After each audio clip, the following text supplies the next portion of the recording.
अब आते हैं हम लोग t equal to t by 4 पे। t इक्वल टू 0 एक पर्टिकुलर टाइम पे वेव कैसी दिखेगी वो हमने देखा। मतलब t इक्वल टू 0 पे हमारी वेव कैसी दिखेगी, ऐसे। t equal to t by 4 पे देखते हैं वेव कैसी दिखेगी। t equal to t by 4 ये है, y नेट कितना है 0, मतलब x इक्वल टू 0 पे भी डिस्प्लेसमेंट कितना है 0, लैम्डा बाय 4 पे, लैम्डा बाय 2 पे, कहीं पे भी y नेट क्या है, मतलब यहां पे जो डिस्प्लेसमेंट होगा वेव का वो ऐसा होगा। बोलो क्लियर है? मतलब लैम्डा बाय 4 पे भी डिस्प्लेसमेंट क्या है 0, लैम्डा बाय 2 पे भी डिस्प्लेसमेंट क्या है 0, 3 लैम्डा बाय 4 पे, लैम्डा पे, और आगे भी देखूंगा तो मतलब यहाँ पे भी देखूंगा तो 0 ही है। बोलो क्लियर है? मतलब at any given point wave का नेट डिस्प्लेसमेंट क्या आ रहा है 0, क्या आ रहा है 0। और आगे बढ़े हम टाइम में, t equal to t by 2 पे, t equal to t by 2 पे चेक करो, ये है, ये होगा ग्राफ, ठीक है, सेम ऐसी है, खाली ये माइनस था ये प्लस, वो माइनस था इसलिए ग्राफ नीचे से चालू हुआ, ये प्लस है तो अब ग्राफ कहां से आएगा, सारी वैल्यूज वही आएंगी। ये माइनस से आया था तो इसके लिए क्या आएगा प्लस है, यहां आएगा। बोलो वो ग्राफ ऐसा हुआ था, ये ग्राफ, बोलो क्लियर है? इसको और आगे बढ़ाऊंगा तो ये कुछ ऐसा आएगा, समझ में आया? मतलब लैम्डा बाय 4 पे इसकी वैल्यू क्या है प्लस 2a के बराबर, लैम्डा बाय 2 पे इसकी वैल्यू क्या है 2 के बराबर, 0 के बराबर, 3 लैम्डा बाय 4 पे इसकी वैल्यू क्या है माइनस 2a के बराबर, लैम्डा पे इसकी वैल्यू क्या है 0 के बराबर, ठीक है। अब आ जाओ t बाय 4 पे, ये था time equal to t by 2 पे, t बाय 4 पे नेट डिस्प्लेसमेंट, मतलब दोनों जब एक साथ मिलेंगी तो नेट डिस्प्लेसमेंट क्या आ रहा है 0। मतलब मीडियम का कोई भी पार्टिकल आपको दिख रहा है डिस्प्लेसमेंट करता हुआ वहां पे नहीं, 0 आ रहा है। मतलब लैम्डा बाय 2 पे भी डिस्प्लेसमेंट 0, लैम्डा बाय 4 पे भी 0, 3 लैम्डा बाय 4 पे 0, यहाँ भी 0, यहाँ भी 0, आगे भी 0। बोलो क्लियर है? आगे क्या आ रहा है माइनस 2 मतलब जैसा ये ग्राफ था वैसी सेम ये ग्राफ भी आएगा, यानी t इक्वल टू 0 पे जो ग्राफ होगा कुछ ऐसा होगा, ये क्लियर? समझ में आया?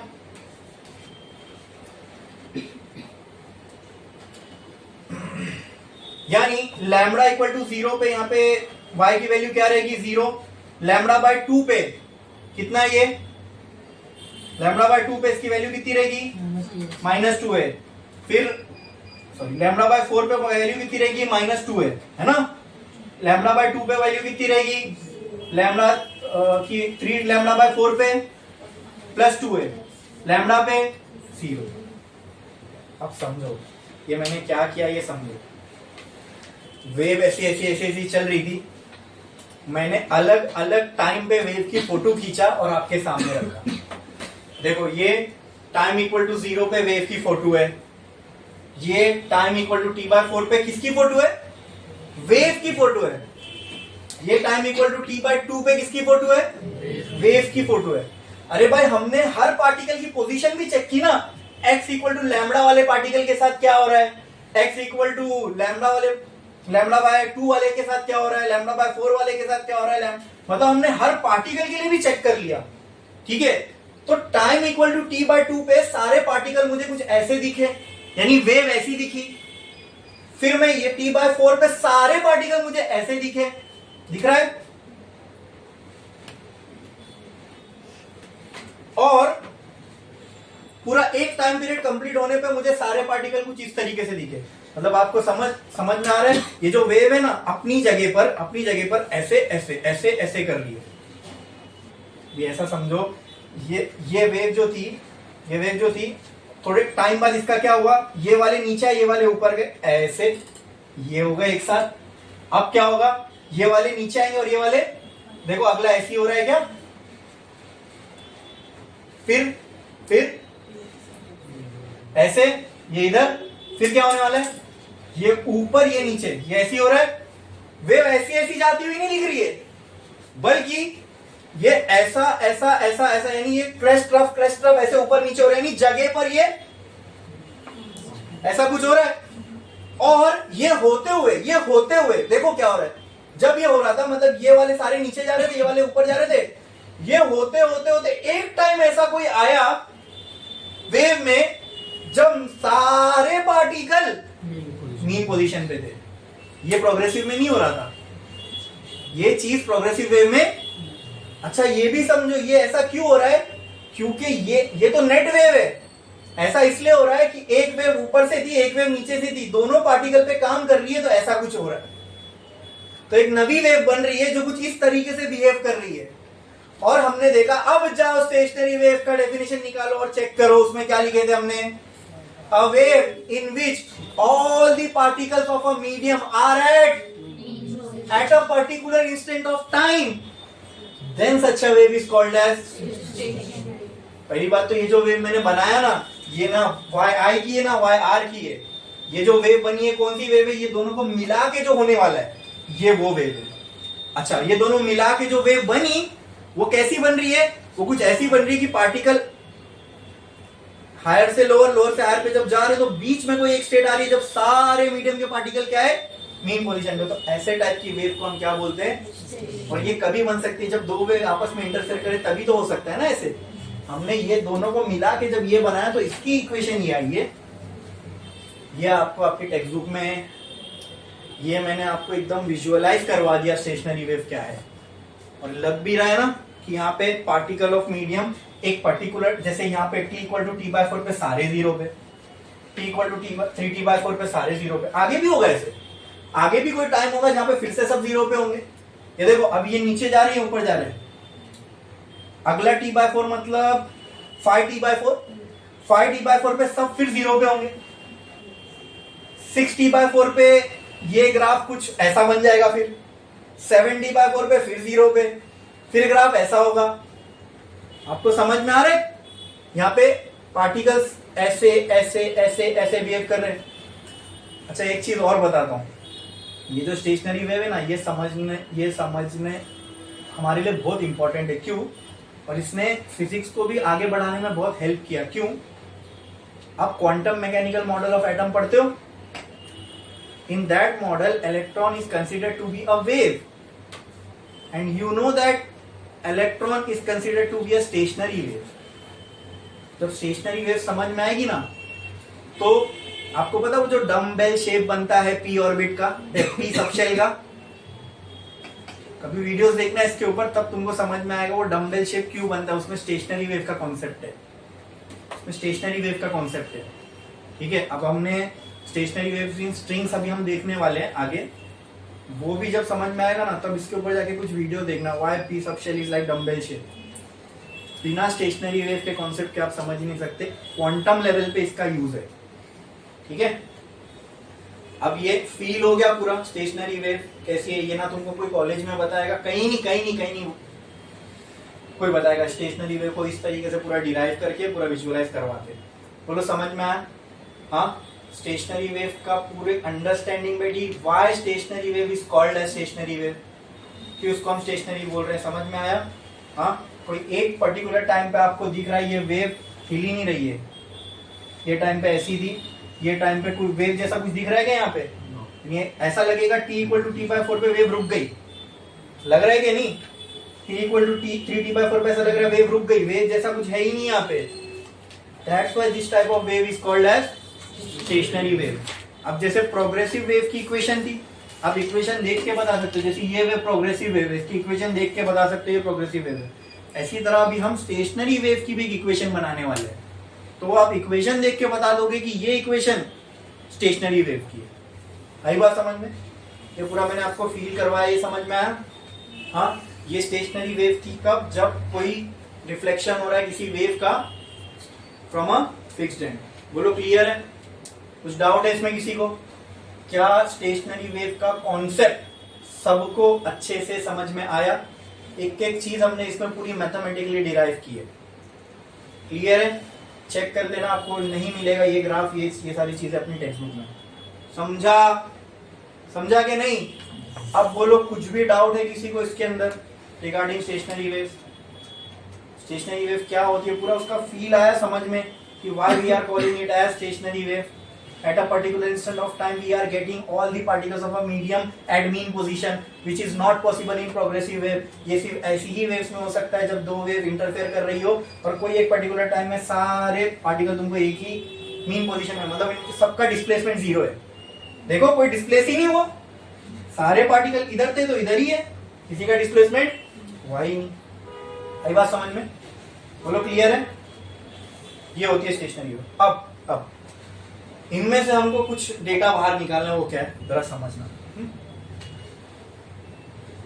ये वाले पार्टिकल को देखो, x इक्वल टू 0, मतलब लैम्बडा की वैल्यू जब 0 0 0 0 है, चाहे टाइम कोई भी हो, लैम्बडा इक्वल टू 0 के पार्टिकल कभी हिले ही नहीं. वो हमेशा कहां पे है? मीन पोजीशन पे ही है, हमेशा कहां पे? ऐसा सेम सिनेरियो और कहां देखने को मिल रहा है? कहां देखने को मिल रहा है? इस पार्टिकल पे आओ, क्या ये हमेशा 0 पे? नहीं. t इक्वल टू 0 पे तो ये -2a पे था, फिर t/4 पे ये 0 पे था, t/2 पे ये +2a पे था, t फिर 0 पे था, मतलब ये हमेशा 0 पे है क्या? नहीं. λ/2 वाले पार्टिकल की बात करते हैं. λ/2 वाला पार्टिकल t इक्वल टू 0 पे 0 पे था, t/4 पे मतलब λ/2 वाला पार्टिकल भी हमेशा. अरे वाह क्या बात है. ऐसा एक और सिनेरियो कहां देखने को मिलेगा? उसका अगला λ/2 फिर लैम्बडा, फिर अभी ये पूरा हो गया λ/2, ये 2λ/2, 2λ/2 में 2 कैंसिल, लैम्बडा ही बचेगा. अगला कहां मिलेगा? अगला कहां मिलेगा? अगला कहां मिलेगा? ठीक है, मतलब अच्छा पहले कहां मिलेगा वो समझ में, उस पर बाद में आते. स्टेशनरी वेव को देखने के बाद मुझे ये समझ में आया कि कुछ पार्टिकल जो है वो कभी डिस्प्लेसमेंट करते ही नहीं. टाइम कुछ भी होने दो, उनका डिस्प्लेसमेंट हमेशा 0 होता है. क्या ये बात ट्रू है? कुछ पार्टिकल स्टेशनरी वेव में ऐसे हैं कि टाइम कुछ भी होने दो, उनका डिस्प्लेसमेंट हमेशा. तो इनको हमने एक नाम दिया, they are called as nodes. They are called as nodes. क्या होते हैं? वो पॉइंट्स वेव में जिनका डिस्प्लेसमेंट हमेशा क्या होगा? 0. क्या होगा? 0. क्या होगा? 0. आई बात समझ में? ठीक है, ठीक है. नोड्स क्या होते हैं? वो पॉइंट्स वेव में जिनका डिस्प्लेसमेंट कोई भी टाइम होने दो, मैंने तुमको इसलिए मैं बोला फील करके देखो, इसको चेक करो, दिखेगा तो और यकीन होता है. मैं ये सारी चीजें इक्वेशन से निकाल के बता सकता हूं आपको, ठीक है, लेकिन वो रटाने वाला वो हो जाएगा कि हाँ आ रहा है, देख लो. ये पूरा फील हो रहा है, दिख रहा है कि नहीं कि टाइम कुछ भी होने दो, 0 वाला पार्टिकल ने कभी डिस्प्लेसमेंट किया ही नहीं, λ/2 वाले ने भी किया ही नहीं. फिर अगला, इसको मैं 2λ/2 बोल सकता हूं. ये λ/2, ये 2λ/2, तो अगला वाला पार्टिकल, अगला वाला, तो क्या मैं बोल सकता हूं 0 पे, λ/2 पे, 2λ/2 पे, 3λ/2 पे,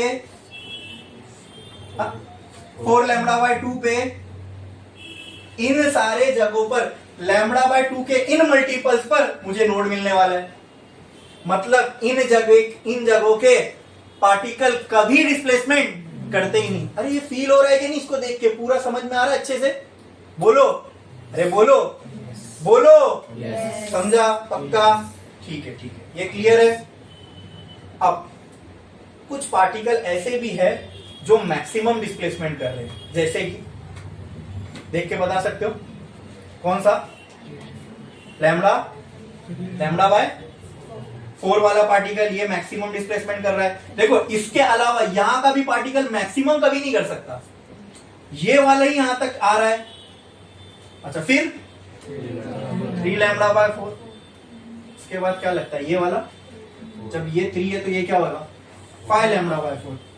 ये λ/4, 2λ/4, 3λ/4, 4λ/4, 5λ/4. अगला कहां आएगा? 7λ/4, 6 क्यूब. देखो ना, पैटर्न पकड़ो ना. 1λ/4, फिर 3λ/4. अच्छा, छोड़ो वो सब। क्या आपको ऐसे पार्टिकल दिख रहे हैं जो मैक्सिमम एम्पलीट्यूड अचीव कर रहे हैं, मैक्सिमम डिस्प्लेसमेंट अचीव कर रहे हैं? कहां कहां मिल रहा है वो देखो, ये वाला, ये वाला, ये वाला, ये वाला, ठीक है।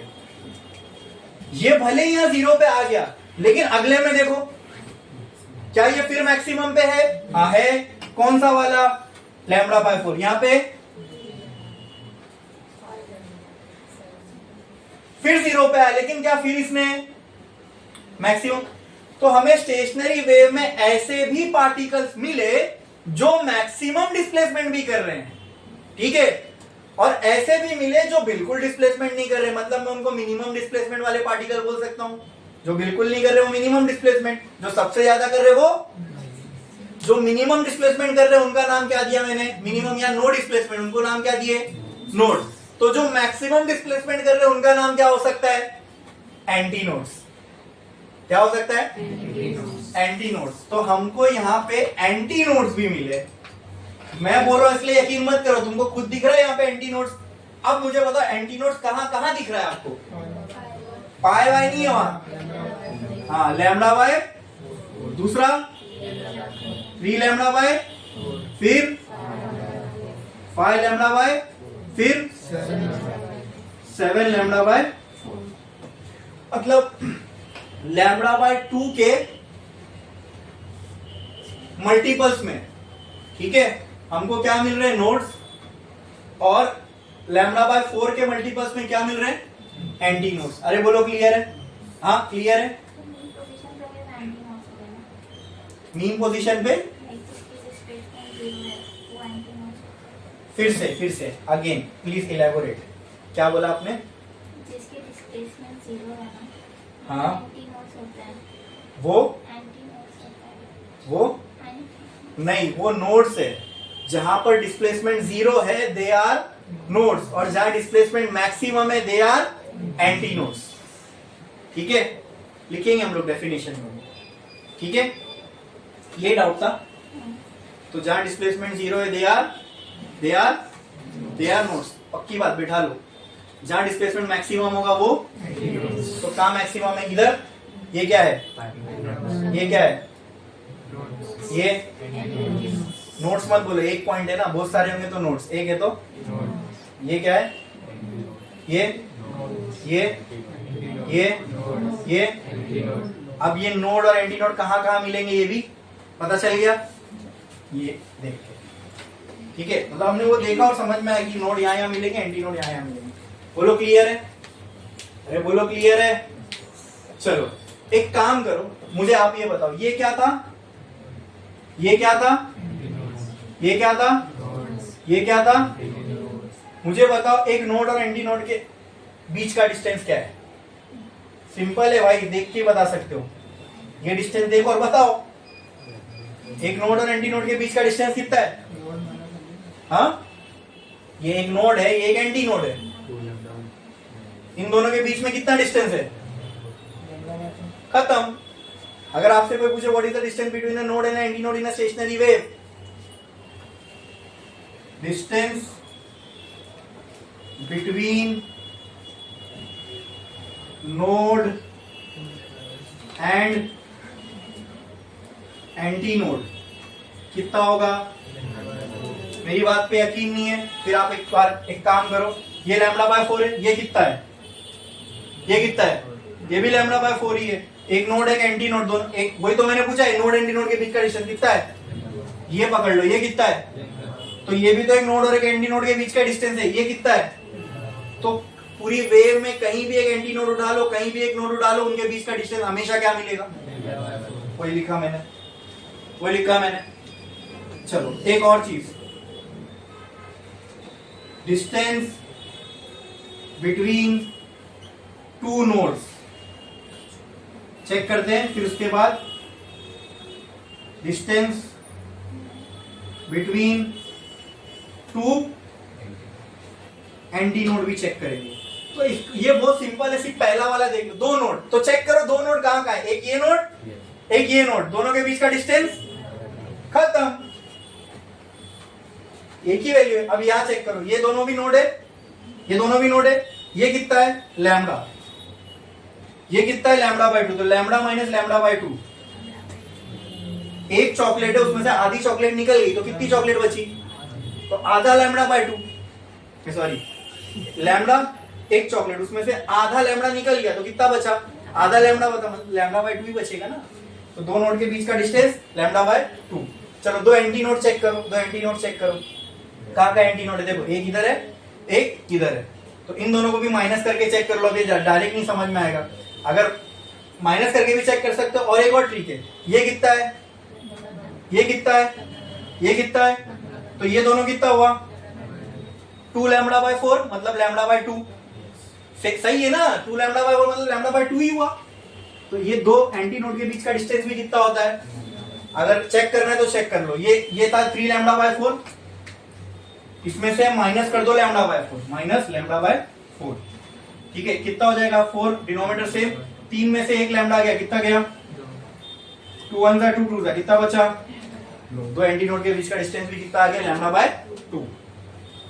ये सारी चीजें बहुत इंपॉर्टेंट है स्टेशनरी वेव के लिए।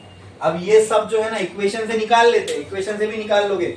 यहाँ मैंने आपको पूरा विजुअलाइज करवा दिया, दिख रहा है यहाँ पे, हाँ ये डिस्टेंस है, ये सिर्फ इक्वेशन से नहीं आ रही है, एक्चुअल हमको दिख रहा है कि दो नोड के बीच में ये डिस्टेंस दिख रहा है, दो एंटी नोड के बीच में डिस्टेंस दिख रहा है, एक नोड एक एंटी नोड के बीच का डिस्टेंस दिख रहा है, समझ में आया, नोड कहाँ मिलेंगे दिख रहा है, एंटी नोड कहाँ मिलेंगे दिख रहा है, समझ में आया, क्लियर है। नोड्स कहाँ मिलेंगे, एंटी नोड्स कहाँ मिलेंगे, पूरी वेव में कोई भी एक नोड उठा लो, कोई भी एक एंटी नोड उठा लो, कोई भी टाइम पे भी उठा लो, उन दोनों के बीच का डिस्टेंस हमेशा कितना होगा लैम्बडा बाय 4। पूरी वेव में कोई भी टाइम पे कोई भी वेव में दो नोड के बीच का डिस्टेंस कितना होगा, दो एंटी नोड के बीच का, एक नोड एक एंटी नोड के बीच का, ये कभी चेंज नहीं होगा, कभी नहीं। इवन अभी हम लोग नेक्स्ट केस देखने वाले रिफ्लेक्शन फ्रॉम फ्री एंड, ये तो फिक्स एंड का था ना, फिक्स एंड, उसमें ये दोनों चीजें चेंज होगी, मतलब नोड बनने वाली पोजीशन चेंज हो जाएगी, एंटी नोड बनने वाली पोजीशन चेंज हो जाएगी। हिंट तू, जहां जहां नोड बन रहे वहां एंटी नोड बनेंगे, जहां जहां एंटी नोड बन रहे वहां, लेकिन ये चेंज नहीं होगा, ये तीनों चेंज नहीं होगा। दो नोड के बीच का डिस्टेंस तब भी वही रहेगा, दो एंटी नोड के बीच का वही रहेगा, एक नोड एक एंटी नोड के बीच का डिस्टेंस वही रहेगा, क्योंकि यही देख करके तो हमको ये सब आया है ना। बोलो क्लियर है, ये समझ में। तो किसी एक केस के लिए भी अगर आप स्टेशनरी वेव समझ गए ना तो दूसरा कोई मुश्किल नहीं है, ठीक है। और वैसे भी ये सारी चीजें आपके टेक्स्ट बुक में नहीं है, आपको बहुत अच्छे से स्टेशनरी वेव समझ में, इसलिए मैंने मेरी तरफ से आपको ये सब बताया। बोलो क्लियर है, समझ में आया, छापो, अब छाप सकते हो, ठीक है। अच्छे से लिखना, अच्छे से छापना। मैंने बहुत जगह की किल्लत की वजह से इसको कम करके लिखा हूं, आप लोग सिस्टमेटिक वे में लिखो इसको। यहां से शुरू है, फिर वो टेबल, फिर ये ग्राफ, फिर ये सारी पोजीशन, ठीक है।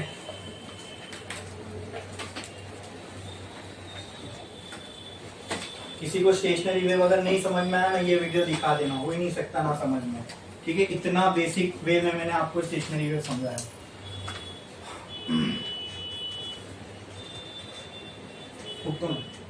नोट्स दो मुझे, छापो जल्दी छापो।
अच्छे से बनाओ लेकिन फटाफट बनाओ, ठीक है, सोच सोच के मत बनाना, ये इस पे ये पॉइंट आएगा वो पॉइंट आएगा, देख के फटाफट बनाओ। नोट एंड नोट की पोजीशंस वगैरह बराबर लिखो, सही बनाओ, अच्छे से साफ सुथरा बनाओ, लेकिन फास्ट बनाओ, सोच के नहीं बनाना, चेक करके x इक्वल टू 0 पे, वो सब टाइम हमने दे चुके।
हो गया सबका? कितने लोगों का बाकी है? जल्दी छापो।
हो गया लिख के? अच्छा यहाँ देखो, जिनका बाकी है वो लिखते रहो, बाकी जिनका हो गया वो यहाँ पे ध्यान दो। t इक्वल टू 0 से लेके t equal to capital T तक ये एक टाइम पीरियड है। हमने एक टाइम पीरियड के बराबर का टाइम को कंसीडर किया। एक टाइम पीरियड में पूरी वेव्स के, पूरे मीडियम के पार्टिकल कितनी बार एक साथ मीन पोजीशन पे है, चेक करो। यहां से यहां तक एक टाइम पीरियड है। ऐसा आपको कितनी बार देखने को मिल रहा है कि सारे के सारे पार्टिकल मीडियम के एक लाइन में अलाइंड है, मतलब मीन पोजीशन पे? 2 बार। तो ये प्रोग्रेसिव वेव में नहीं होता। प्रोग्रेसिव वेव में पूरे टाइम पीरियड में आपको एक बार भी ऐसा नहीं देखने को मिलेगा कि सारे के सारे पार्टिकल मीडियम के एक ही लाइन में अलाइंड हो या एक साथ मीन पोजीशन पे उनका डिस्प्लेसमेंट 0। समझ में आप? ये सिर्फ और सिर्फ कहां देखने को मिल सकता है? स्टेशनरी वेव में। तो एक नोट करके लिख लो, ये पूरा हो जाए उसके बाद नीचे नोट करके लिखो, in stationary wave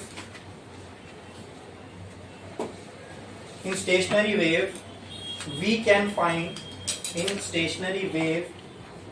can find all the particles of a medium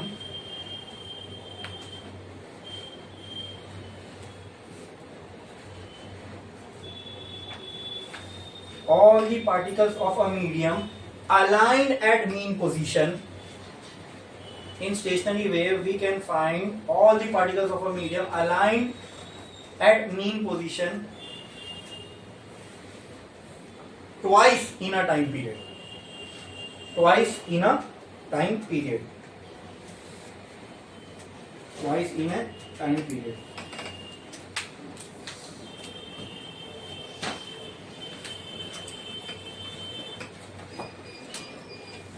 ठीक है? अब जैसे हमने प्रोग्रेसिव वेव की वेव इक्वेशन निकाली थी, अब हम स्टेशनरी वेव की वेव इक्वेशन निकालेंगे, डिस्प्लेसमेंट की इक्वेशन। ठीक है? उसी को उसके वेव की इक्वेशन बोलते हैं। ठीक है? देखो एक लाइन छोड़ो, स्टार्ट करो। Equation of stationary wave, equation of stationary wave, equation of stationary wave,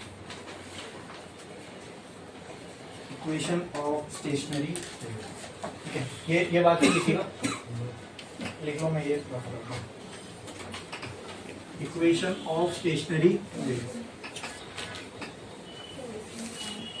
stationary wave कैसे बनती है? स्टेशनरी वेव बनने के लिए पहले क्या होना चाहिए? नहीं, स्टेशनरी यस यस, 2 वेव का इंटरफेरेंस होना जरूरी है। तो स्टेशनरी वेव जो भी बनेगी वो एक नेट वेव होगी। स्टेशनरी वेव नेट वाली वेव है ना, जो 2 वेव को मिलके बन रही है। आई बात समझ में? ठीक है? तो उसके लिए आपको कितनी वेव चाहिए? 2। क्या यहाँ हमारे पास वो 2 वेव है? हाँ, कौन कौन सी? एक 1 और एक 2। 1 वाली वेव का डिस्प्लेसमेंट हमने क्या लिया था? क्या माना था? y 2 वेव है, एक इंसिडेंट वाली और एक, तो इंसिडेंट वाली का डिस्प्लेसमेंट क्या माने थे? yi। रिफ्लेक्टेड वाली का डिस्प्लेसमेंट, ठीक है क्या? रिफ्लेक्टेड वाली का जो डिस्प्लेसमेंट था वो क्या माने थे? अब स्टेशनरी वेव बनाना है तो उसके लिए y नेट चाहिए। तो y नेट कैसे मिलेगा? y net is equal to yi plus yi। Clear है? yi की इक्वेशन क्या थी? पुट कर दो इधर, y net is equal to y की इक्वेशन क्या थी, A sine omega t minus k x plus y r की इक्वेशन माइनस ए थी ना, माइनस ए थी ना, minus A sine omega t plus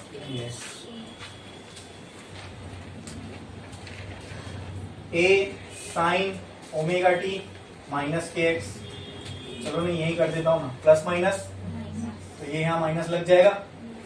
दोनों में से क्या कॉमन निकला, दोनों में से क्या कॉमन निकल सकता है, ए, अरे साइन नहीं निकले, साइन नहीं निकलता, वैसा नहीं होता, ठीक है, ए कॉमन निकलेगा, ठीक है, अंदर क्या बचेगा sign omega t minus k x, sign निकलेगा अंदर omega t minus k x, ऐसा बचेगा, हाँ ऐसा नहीं होता, ठीक है, गुना मिलेगा, ऐसा करना भी नहीं, कबीरा गुना है कि माफी नहीं है।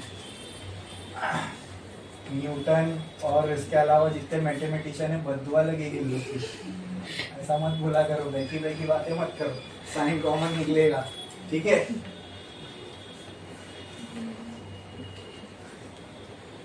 चलो ए कॉमन आ गया, अंदर क्या बच रहा है साइन का ये जो भी टर्म है, तो let's consider this as C and let's consider this as D. तो sine C minus sine D ये एक ट्रिग्नोमेट्रिक फॉर्मूला है, sine C minus sine D is equal to 2 sine C plus D by 2 into sine C minus D by 2। इसमें कोई physics नहीं है भाई, ये खाली मैथ्स का एक फॉर्मूला है, ठीक है। कॉस ना क्या है इधर, हाँ बराबर कॉस है, कॉस सी माइनस डी बाय 2। तो बस ये फॉर्मूला है, इसके जैसा दिख रहा है तो इसको इसके फॉर्म में लिख दो, ठीक है। साइन सी, सी की जगह क्या है ए एज इट इज, सी की जगह क्या है ओमेगा टी, तो यहाँ पे क्या आएगा 2 साइन, सी की जगह क्या आएगा बोलो omega t minus k x plus D की जगह ओमेगा टी प्लस के एक्स। थोड़ा इतना क्लियर है, अपॉन 2, ये हो गया एक ब्रैकेट, इतना पार्ट हो गया, मल्टीप्लाइड बाय कॉस, सी की जगह omega t minus k x minus D की जगह ओमेगा टी प्लस के एक्स, तो ब्रैकेट ओपन करके लिख रहा हूं, ओमेगा टी ये माइनस ओमेगा टी को लगेगा तो ये हो जाएगा minus omega t, minus minus minus plus क्या हो जाएगा माइनस के एक्स, ठीक है, चलेगा ना ऐसा, डायरेक्ट लिख दो ब्रैकेट ओपन करके अपॉन 2।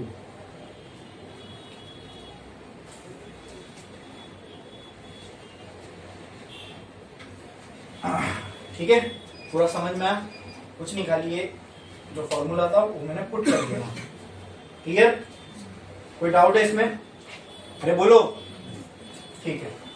अब इसमें जो जो टर्म्स कैंसिल हो रहे हैं उनको कर दो, कौन कौन से टर्म कैंसिल हो रहे हैं चेक करो, यहाँ पर ये कैंसिल हो रहा है प्लस और माइनस, राइट, यहाँ पे ओमेगा टी माइनस हो रहा है, ये प्लस और ये, ठीक है, क्या बचता है ए ब्रैकेट में 2 साइन, हाँ 2 ओमेगा टी बचेगा बाय 2, 2 कैंसिल ओमेगा टी, बस है ना, omega T 2 omega T 2 cancel, क्या बचेगा omega T multiplied by cos, उसका ब्रैकेट चेक करो, माइनस के एक्स माइनस 2 के एक्स माइनस माइनस कट, तो क्या बचेगा minus k x.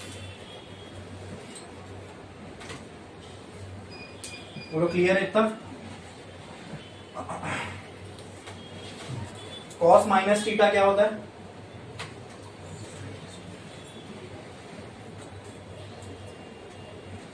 Cos minus theta क्या होता है, sine minus theta minus sine theta होता है, तो कॉस माइनस थीटा, हाँ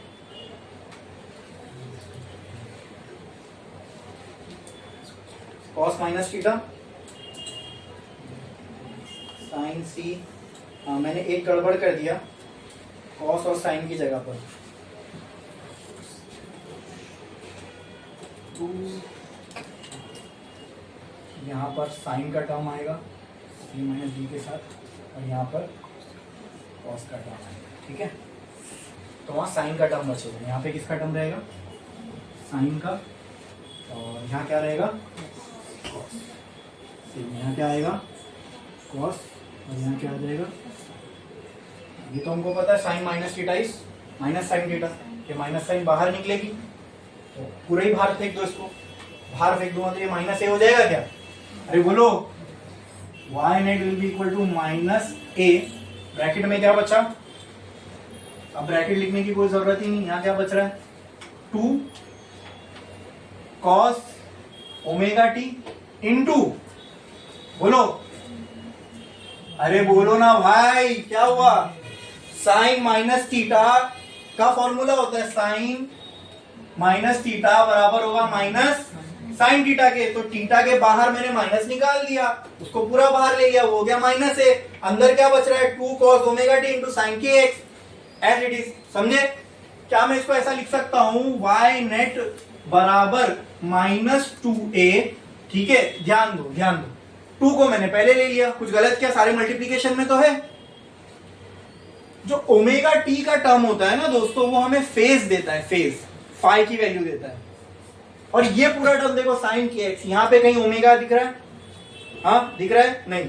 यहाँ पे जो भी टर्म है ये डिस्प्लेसमेंट का टर्म है, तो हमेशा हम डिस्प्लेसमेंट वाले टर्म को पहले लिखते हैं और फेज वाले टर्म को, जैसे कि ये इक्वेशन देखो, y equal to A sine omega t, ये एसएचएम की इक्वेशन थी। जो ओमेगा टी वाला टर्म है वो पहले कि एम्पलीट्यूड वाला टर्म पहले? यानी ये डिस्प्लेसमेंट वाला, एम्पलीट्यूड मतलब मैक्सिमम डिस्प्लेसमेंट, ये डिस्प्लेसमेंट वाला टर्म हमेशा पहले होता है और फेज वाला टर्म बाद में, ओमेगा टी वाला टर्म बाद में। तो यहाँ पे मैं इसको बाद में लिख दूं, चलेगा? तो ये कैसा हो जाएगा? साइन के x into cos omega t. Now this is the equation for stationary wave. आई बात समझ में? ठीक है, मतलब जहां आपको ऐसे दो टर्म देखने को मिले, एक साइन का, एक प्रोग्रेसिव वेव में ऐसा नहीं था। ठीक है, या तो A sine omega t plus five या A cos omega t plus five. लेकिन स्टेशनरी वेव देखो अलग दिख भी रही है ना प्रोग्रेसिव वेव से। हाँ, अब इसको मैं वैसी इक्वेशन बनाऊं जैसे हमने प्रोग्रेसिव वाली की बनाई थी फॉर इजी कंपैरिजन। मुझे आप बताओ, y equal to A sine omega t, ये टर्म क्या कहलाता है? ये टर्म आपको क्या देगा? फेज। और इसके बाजू में जो कुछ है वो क्या होता है? एम्पलीट्यूड। क्या होता है? मतलब फेज के टर्म के बाजू में जो कुछ है वो आपको क्या देगा? क्या देगा? क्या देगा? जोर से बोलो, क्या देगा? क्या देगा? तो अगर ये टर्म जो है ये मुझे दे रहा है फेज, जो कि मैंने इस इक्वेशन से कंपेयर करके देखा, ओमेगा टी वाला टर्म, ठीक है, तो ये इसके बाजू में जो कुछ है ये मुझे क्या देगा? ये क्या है? एम्पलीट्यूड। क्या ये? अब ये जो एम्पलीट्यूड है ये स्टेशनरी वेव का एम्पलीट्यूड है, सही है, लेकिन स्टेशनरी वेव क्या दो वेव से मिलके बनी है? तो क्या ये रिजल्टेंट एम्पलीट्यूड भी होगा दो वेव का? हाँ, तो क्या इस इक्वेशन को और छोटा करके क्या मैं ऐसा भी लिख सकता हूं? y net equal to minus A R into cos omega t. अब देखो ये इक्वेशन एकदम प्यारी बन गई है नहीं? एकदम ए साइन ओमेगा टी वाली, ए कॉस ओमेगा टी वाली। ठीक है, लेकिन इसमें जो ये ए आर का टर्म, ये याद रखो, ये इक्वेशन ज्यादा सही है, क्योंकि ये इक्वेशन से इतना यहाँ पे आर लिखोगे तो ये स्टेशनरी वेव कहलाएगी। ठीक है, प्रोग्रेसिव वेव के लिए यहाँ रिजल्टेंट नहीं होता। प्रोग्रेसिव वेव के लिए यहाँ रिजल्टेंट, जो भी ए की वैल्यू रहेगी उस वेव के लिए वही आएगी। ये रिजल्टेंट है। रिजल्टेंट मतलब ये स्टेशनरी वेव के लिए, स्टेशनरी वेव तभी बनेगी जब दो वेव एक साथ मिल रही है, और दो वेव एक साथ मिलेगी तो उनका एम्पलीट्यूड सिंगल नहीं होगा, वो रिजल्टेंट एम्पलीट्यूड होगा। कौन सा एम्पलीट्यूड?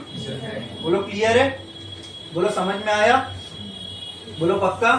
हाँ। अच्छा, जरा मुझे ये बताओ, यहाँ पे एम्पलीट्यूड क्या है? एम्पलीट्यूड क्या है? माइनस 2a साइन के। चलो, तो एम्पलीट्यूड की वैल्यू जहां जहां मैक्सिमम होगी वो मेरा क्या कहलाएगा? Anti node. वो क्या कहलाएगा?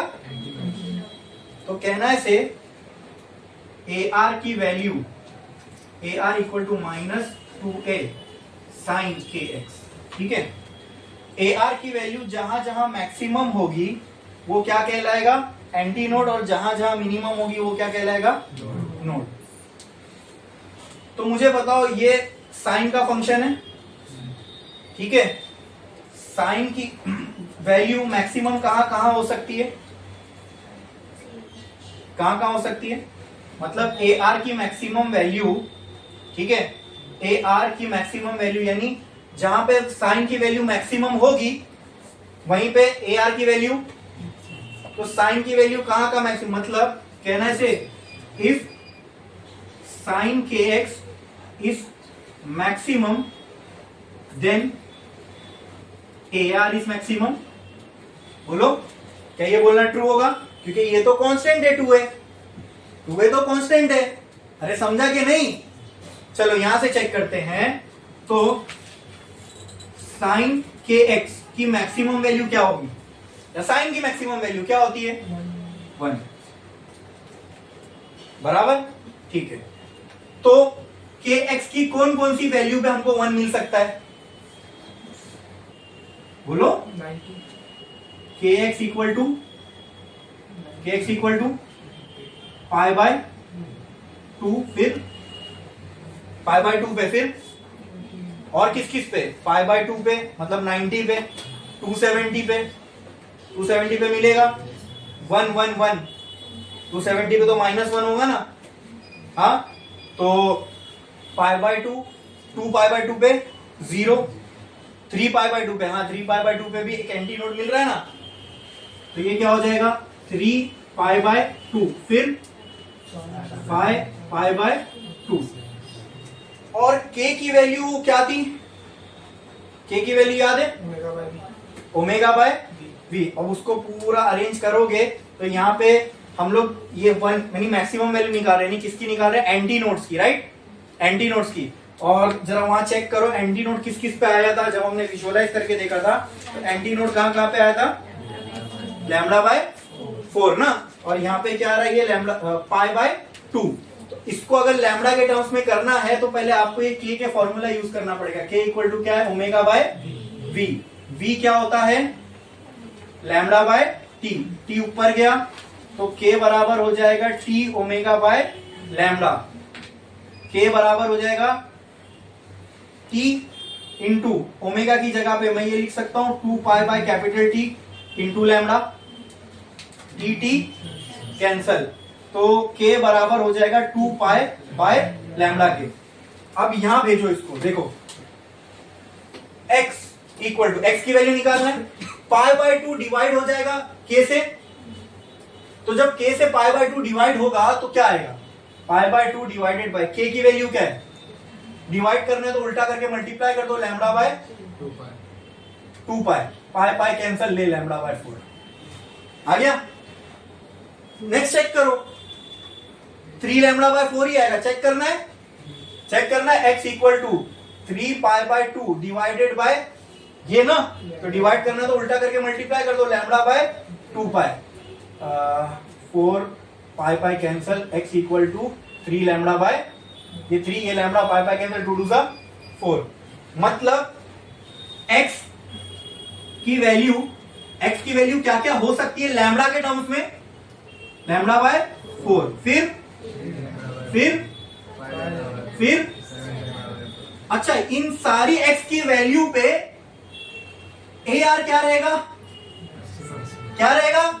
और जहां यार मैक्सिमम है क्या वो एंटी नोड नहीं है, मतलब ये सारी किसकी पोजीशन है, क्या ये इक्वेशन से जो पोजीशन है और जो मैंने आपको विजुअलाइज कराया था सेम नहीं आ रही है, मतलब ये इक्वेशन ट्रू है ना फिर स्टेशनरी वेव के लिए, क्योंकि जो हमने देखा, आंखों से देखा, वो एक्चुअल इक्वेशन उसको जस्टिफाई कर रही है, ठीक है। और ऐसी इस इक्वेशन का जब इसकी मिनिमम वैल्यू लोगे, यहाँ 0 पुट करोगे ना, यहाँ 0 पुट करोगे तो kx की वैल्यू क्या क्या आ सकती है, 0 पाई, 2 पाई, 3 पाई, 4 पाई, फिर k की यही वैल्यू को डिवाइड करो तो सारे नोड वाली पोजीशन वही मिलेगी जो हमने वहां किया। आई बात समझ में, यानी जो हमने देख के विजुअलाइज करके किया, इक्वेशन से भी वो सारी चीजें ट्रू बैठ रही है, ठीक है, क्लियर है, समझ में आया, पक्का। तो ये यहां तक थी इक्वेशन ऑफ स्टेशनरी वेव। छापो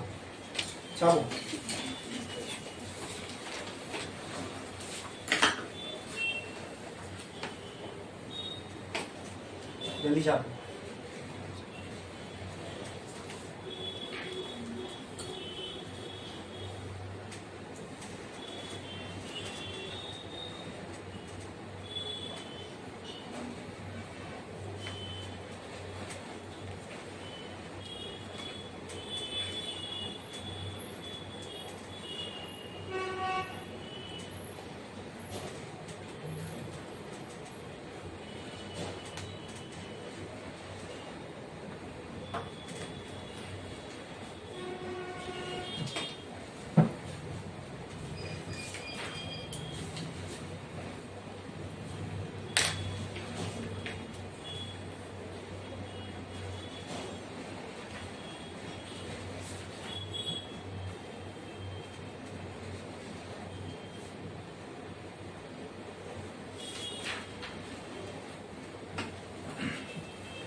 हो गया लिख के?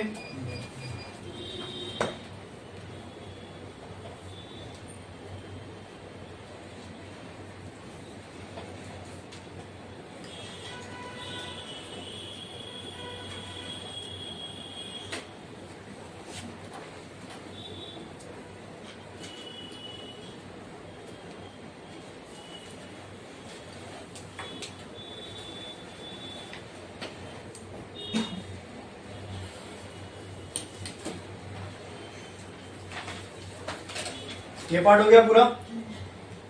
कितने लोग का बाकी है? जल्दी करो।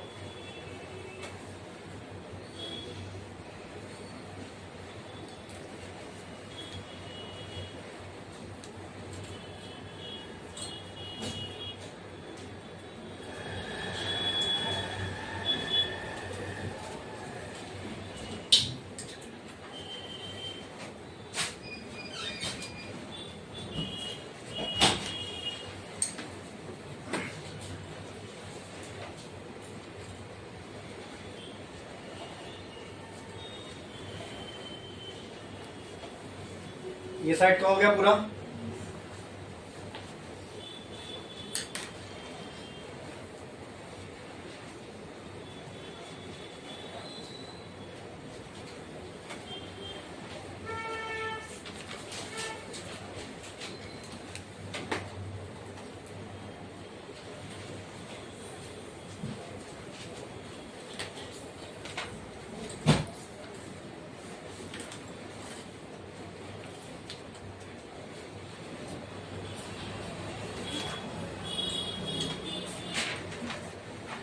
हो गया लिख के सभी का लास्ट तक।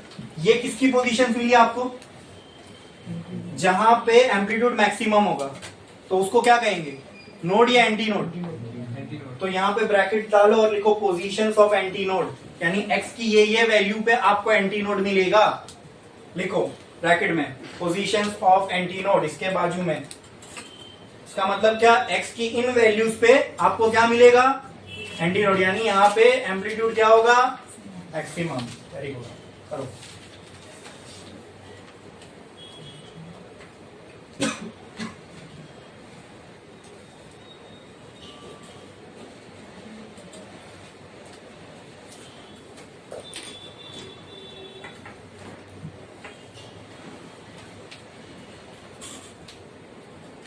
तो यहाँ पे प्लस माइनस वन दोनों लिख दो, +1 और -1। ठीक है, एम्पलीट्यूड की बात कर रहे हो तो एम्पलीट्यूड एक प्लस में होगा और एक माइनस पे, तो साइन की दो मैक्सिमम वैल्यू होगी, एक प्लस पे और एक माइनस पे।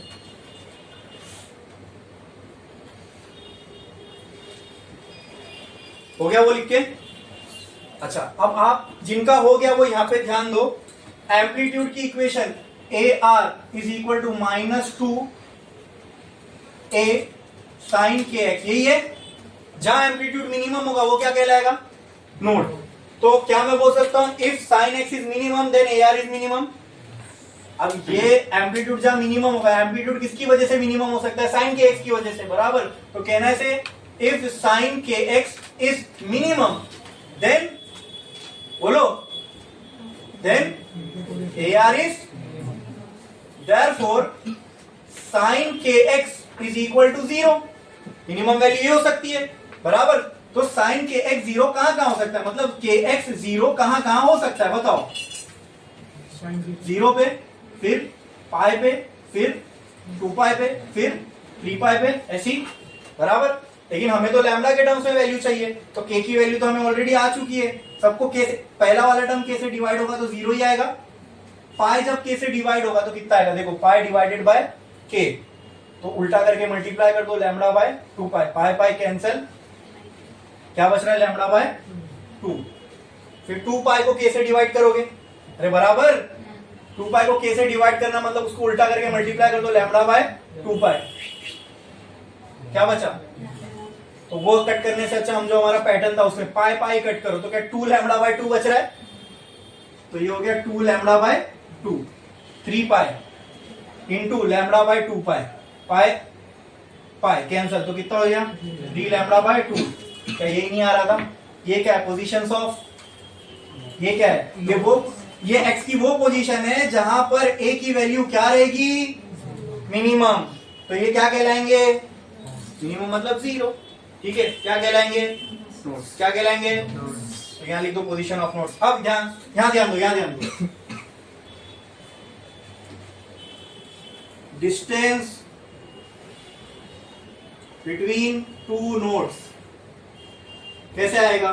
पहला नोड देखो कहां पे, लैम्डा बाय 2 पे। दूसरा नोड कहां पे, लैम्डा बाय 2। सेकंड माइनस 1 कर दो, 0 पे क्या बचा, कोई भी दो ले लो, इसको इससे माइनस कर दो। यहाँ दो लैम्डा बाय 2 है, यहाँ एक लैम्डा बाय 2 है। लैम्डा बाय 2 एक चॉकलेट, लैम्डा बाय 2 एक चॉकलेट। यहाँ कितनी चॉकलेट, 2। यहाँ कितनी चॉकलेट, 2 में से एक चॉकलेट की कितनी बची, चॉकलेट क्या है, तो एक लैम्डा बाय 2 बचा ना, वही आएगा, ठीक है। फिर इससे भी करो, वहां विजुअलाइज करके करो। यहाँ मैंने आपको पूरी इक्वेशन से बताया, distance between two anti node क्या आएगा, कोई भी दो एंटी नोड, कोई भी दो उठा लो। चलो पहला दूसरा और पहला ही उठा रहा हूं मैं for sake of simplicity. Lambda by 4 minus lambda by 4 common, 3 lambda minus 2 1 lambda, कितना हो गया, 2 1 जा 2 2 जा, कितना आया, लैम्डा बाय 2, ठीक है। और एक नोड डिस्टेंस बिटवीन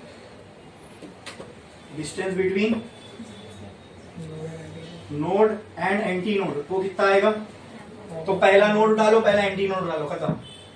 पहला एंटी नोड कितने पे, लैम्डा बाय 4। पहला नोड कितने पे, इनका डिफरेंस खत्म, ठीक है। समझ में आया, छाप लो जो हमने विजुअलाइज करके देखा, अभी हमने इक्वेशन से देख लिया। छापो फटाफट जल्दी। ये पूरा छापो जल्दी।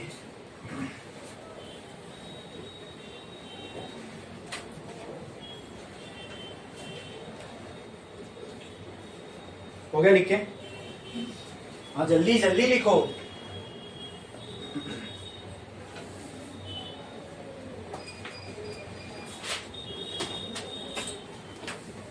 वो पार्ट हो गया ना पूरा सबका।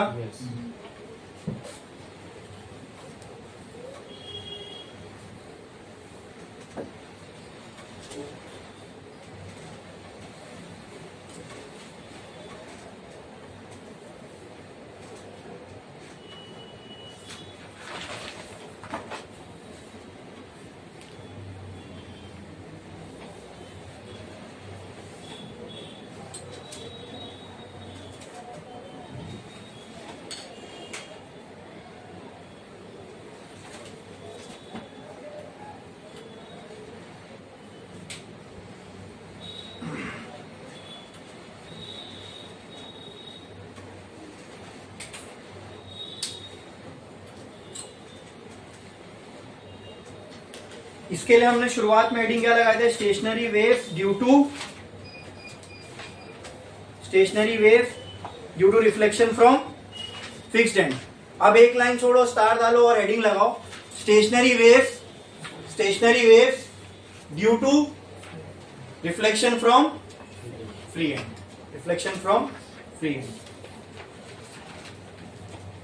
Stationery wave due to reflection from free and.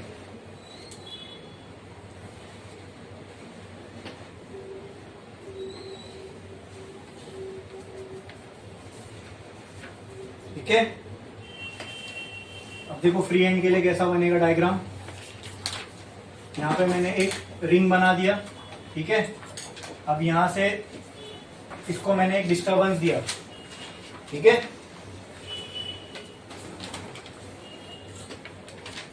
ये रिंग लेट से इधर ही है।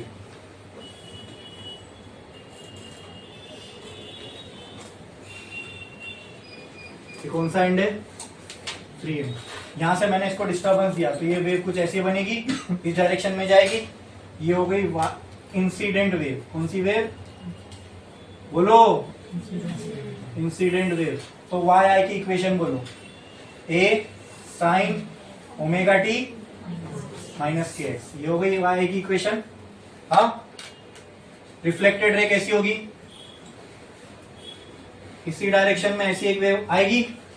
अरे बोलो, यहाँ पे वो क्रेस्ट का क्रेस्ट ही बन के आएगा। ये कौन सी वेव है बोलो, रिफ्लेक्टेड वेव।